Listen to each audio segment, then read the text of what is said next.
Ever heard of stablecoins but got confused? Don't worry. Today I'll explain what they are, why they matter, and how people use them, all in plain English. So, what's a stablecoin?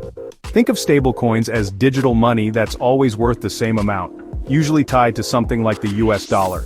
One stablecoin equals $1, whether you hold it today, tomorrow, or next month. Unlike Bitcoin, whose price can go up and down like a roller coaster, stablecoins are built to, well, stay stable. Now, why do people use them? Stablecoins are super useful if you want to send money across the world instantly, without paying high bank fees.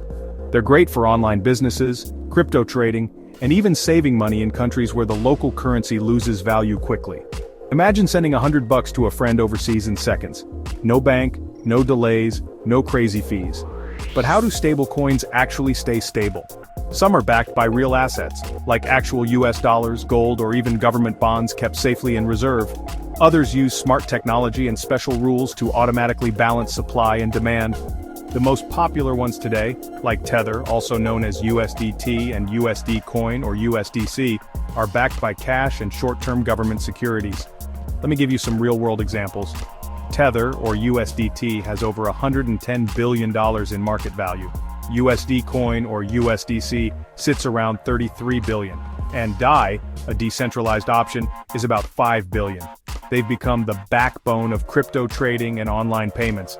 Looking ahead, stablecoins could change how we use money, making payments faster, cheaper, and totally borderless. But remember, they still depend on trust in the company or technology behind them. If you're new to crypto, stablecoins are the easiest way to step in without worrying about wild price swings. So, that's stablecoins in a nutshell. Stable, simple, and smart. If you found this helpful, give this video a thumbs up and share it with a friend. And subscribe.